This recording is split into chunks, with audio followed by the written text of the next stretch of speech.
Welcome to The Last Word. He's Chris Popst. I'm David Jenkins, and week one's in the books. Yes, it is.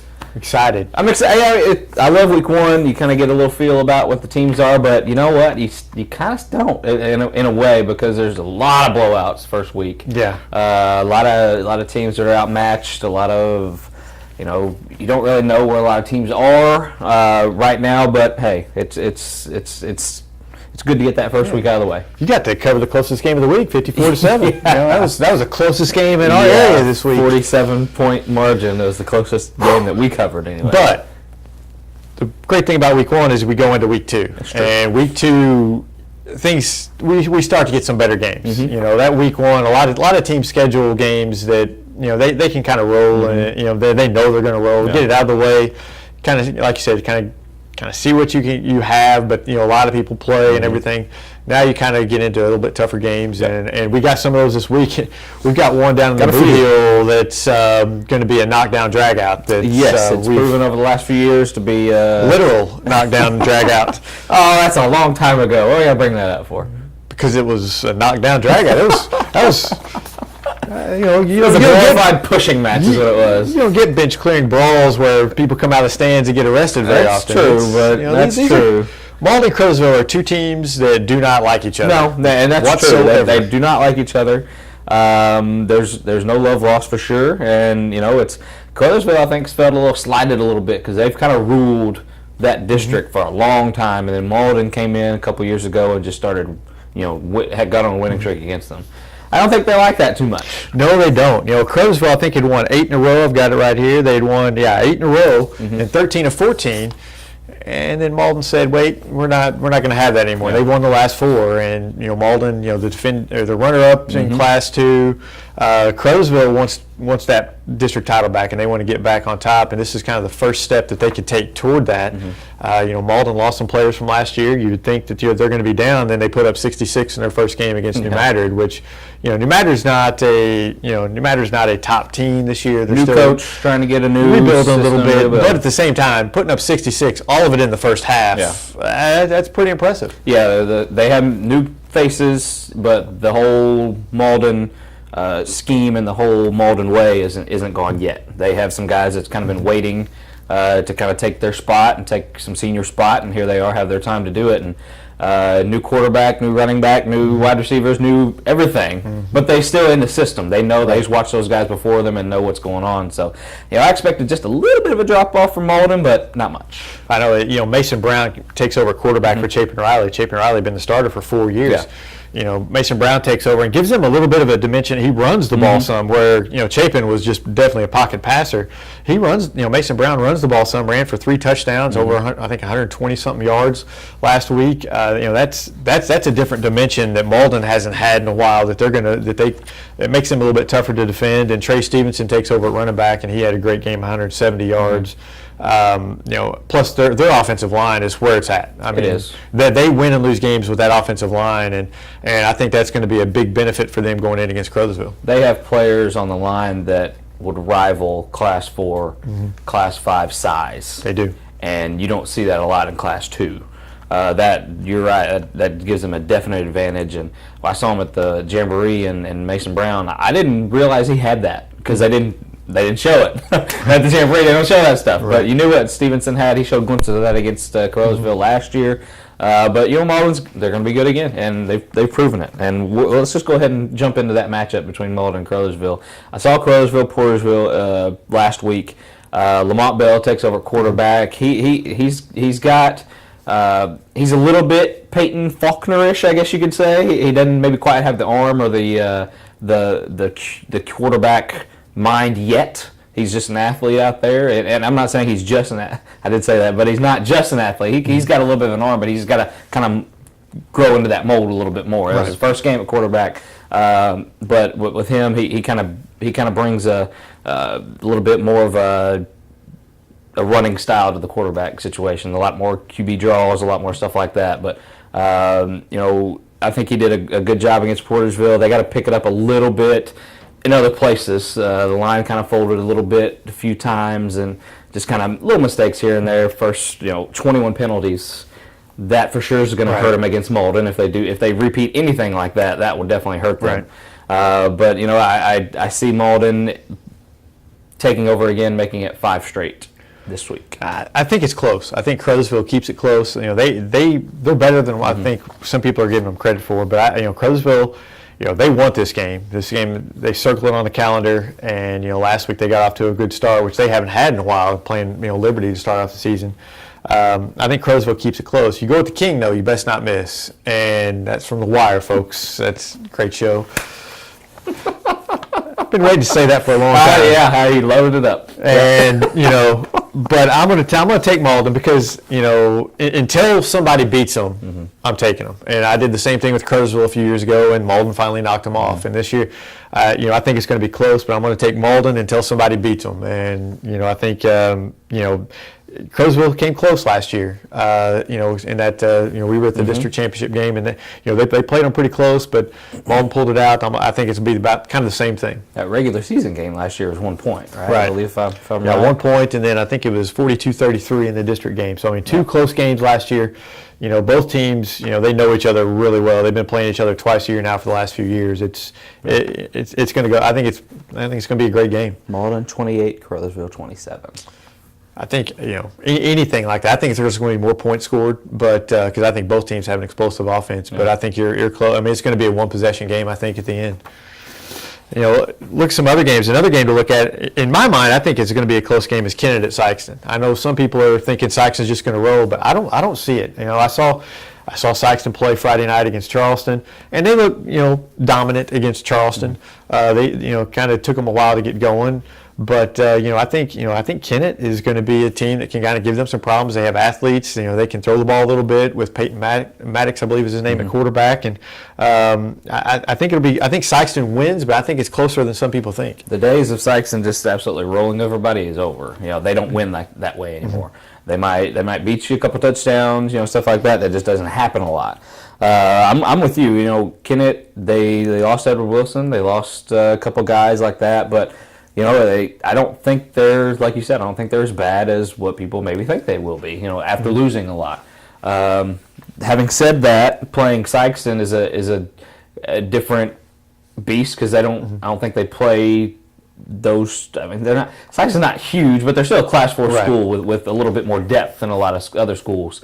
And they're just, we always go back to it, but they're just coached so well. It's just, they might not be the most skilled guys, but they just know exactly what they're supposed to do, and that just all goes back to coaching.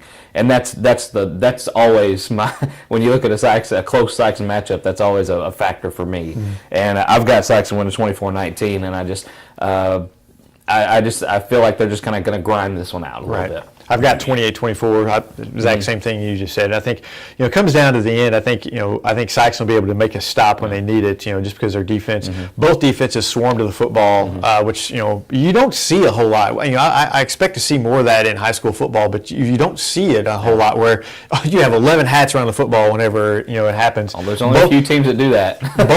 both of these teams do, and, that's something that you like to see, and I think.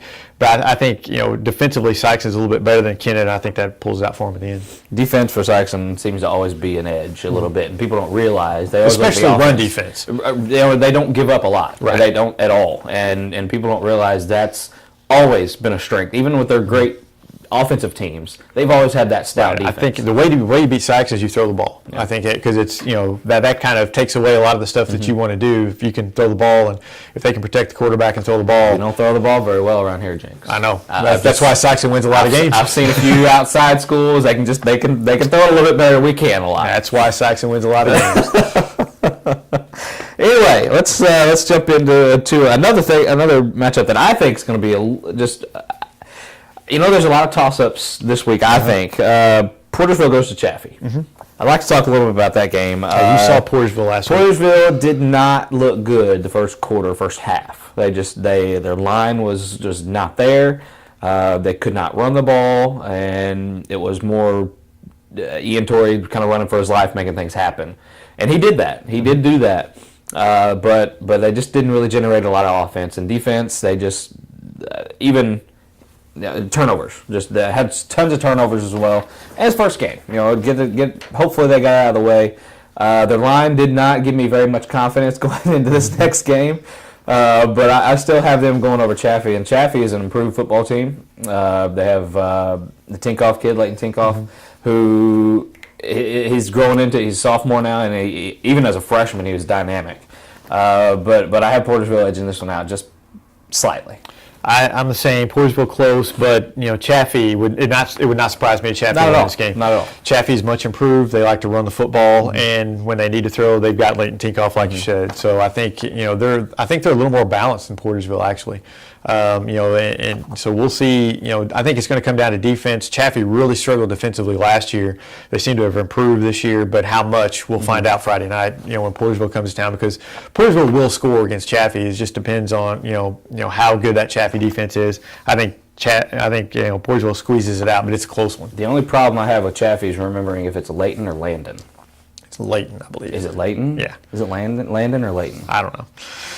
So, see, there's so many L Tinkoffs that they've had in this Chaffee football / baseball. We're going to go with Landon. It all runs together. We're going to go with Landon. See, I think I said Leighton, and I set you up for Leighton, and I apologize. It's Landon Tinkoff. Landon. I'm going to get it. That's the toughest part for Chaffee for me is remembering that kid's first name. Well, let's go through some other picks so before we mess some other names up.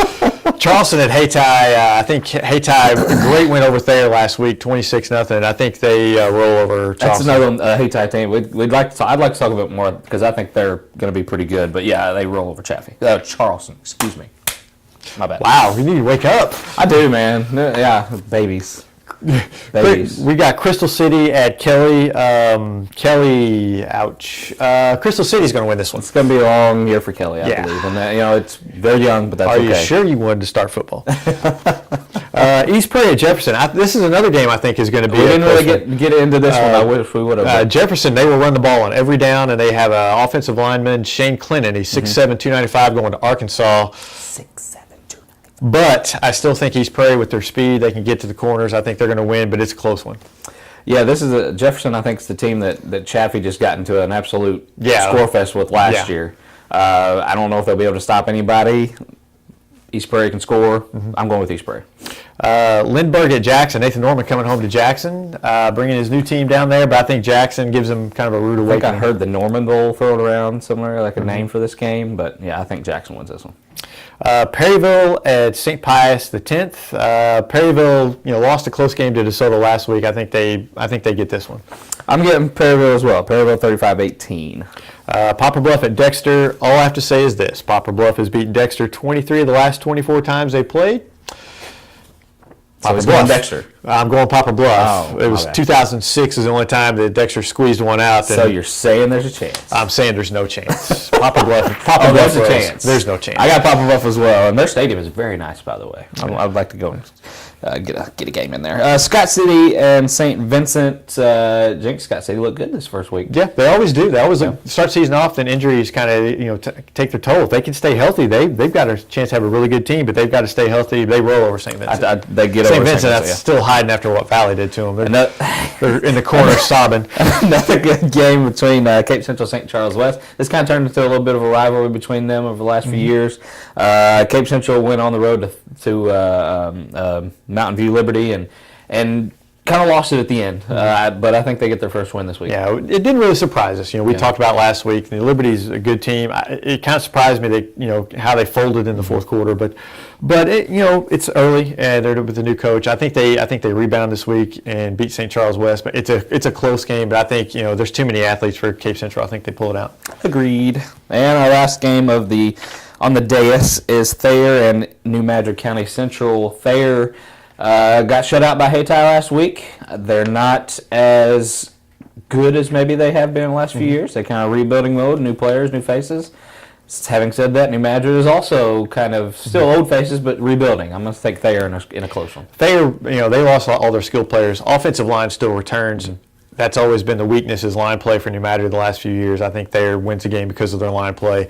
It's not a high-scoring game, but I think Thayer pulls it out. That's my upset alert, though. I'm not picking them to win, but I'm saying New Madrid's got shot. That's all I'm saying. That's all I'm saying. We'll see. We'll see if I'm you're still right. liking Thayer, though. Still going to take there. Yeah, So we agreed. That's a backhanded compliment. We agreed on all of our games this week. That's probably the only time this year that will happen. Yeah, but, I don't like it when that happens sometimes, but it's I start okay. to almost change a couple of my picks just to argue with you. But It's all next about week, the I'm pick 'em, sure man. It's all about the pick 'em. Check out the pick 'em. We got our media pick 'em again this week. Got a new I'm guy. up a game on him. I lost 3 games the first I think week. I've won 4 of the last 5 years that pick 'em too. So He's been I'm just telling you. he's been the Malden of the Malden Caruthersville That's right. rivalry here lately. the Poplar Bluff and the Poplar Bluff Dexter rivalry. Yeah, we'll see. So we'll see what happens this week. If you see us out of the games, come say hello, and we'll see you guys next week on The Last Word.